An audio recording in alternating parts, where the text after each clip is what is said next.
तेजस्वी तो निकले बिहार के असली चाणक्य, मोदी भी मान गए लोहा। सामने बैठे थे नीतीश, तेजस्वी करने लगे मोदी की तारीफ।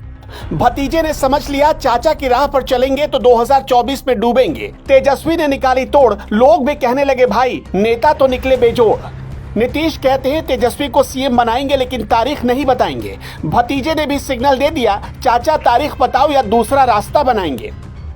खरमास खत्म होने वाला है और बिहार में कुछ बड़ा होने का वक्त आ गया। संकेत अभी और आज ही मिल गए। इस बार ना तो सुधाकर सिंह और ना ही शिवानंद तिवारी, खुद तेजस्वी यादव ने संकेत दे दिया है।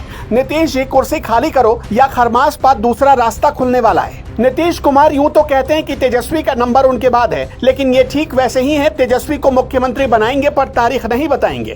बिहार में आरजेडी के एक कार्यकर्ता की यही ख्वाहिश है कि सत्ता अब तेजस्वी के हाथ में आना चाहिए, लेकिन चाचा देर कर रहे हैं, इसलिए भतीजे ने सिग्नल देना शुरू कर दिया है। नीतीश समाधान यात्रा पर निकले हैं, इसके बाद देश की यात्रा की प्लानिंग बना रहे हैं, लेकिन नीतीश वो काम नहीं कर रहे जो जेडीयू और आरजेडी के ज्यादातर लोग चाहते हैं। नीतीश को अच्छे से पता है कि तेजस्वी के सपोर्ट के बगैर ना तो उनकी समाधान यात्रा का कोई समाधान निकलना है और ना ही देश की यात्रा का। देर होने का मतलब है जेडीयू और आरजेडी के बीच असंतोष की भावना पैदा होना। आरजेडी के नेता और विधायक खुलकर नीतीश कुमार के खिलाफ बोल रहे हैं। यहां तक कि आरजेडी प्रदेश अध्यक्ष के सुपुत्र सुधाकर सिंह भी खुलकर नीतीश की आलोचना करते हैं और फिर भी पार्टी में बने रहते हैं। सुधाकर सिंह अकेले नहीं है, आरजेडी के विधायक विजय मंडल का नाम भी नीतीश विरोधी खेमे में जुड़ गया है। नीतीश के खिलाफ दो विधायकों के अलावा आरजेडी के जॉइंट लीडर शिवानंद तिवारी ने भी मोर्चा खोल दिया है। ये सब तब हो रहा है जब तेजस्वी बार बार अपने नेताओं को चेतावनी जारी करते हैं और फिर भी उनके नेता बोलते रहते हैं। इसके दो मतलब निकलते हैं। पहला मतलब, या तो तेजस्वी फ्रंट फुट पर आकर खुद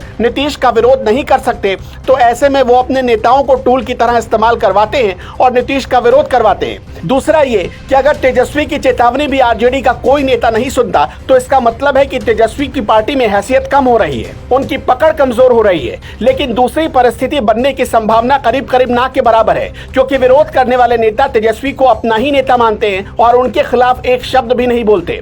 उन्हें तेजस्वी का सीएम बनना भी मंजूर है। तेजस्वी खुद नीतीश का विरोध नहीं कर सकते, गठबंधन धर्म के खिलाफ चला जाएगा।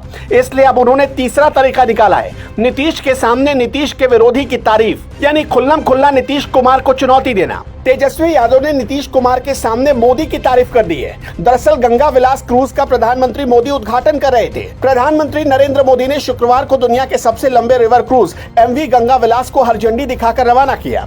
बिहार के deputy CM Tejashwi Yadav online इस कार्यक्रम से जुड़े हुए थे। जब उनके बोलने की बारी आई तो तेजस्वी ने मोदी की तारीफ शुरू कर दी और यही बात विपक्ष के कई नेताओं को पचने वाली नहीं थी। तेजस्वी ने कहा कि प्रधानमंत्री नरेंद्र मोदी दूर की सोचते हैं, उनकी दूरगामी सोच और सस्ती माल ढुलाई का इससे बेहतर विकल्प और कुछ नहीं हो सकता। मोदी पर तेजस्वी ने कह दी ऐसी बात, लोग पूछने लगे क्या मोदी जी से बन गई बात। नीतीश कुमार सोच रहे भतीजवा तो मोदी का हो गया, लालू सोच रहे बेटवा तो हाथ से निकल गया।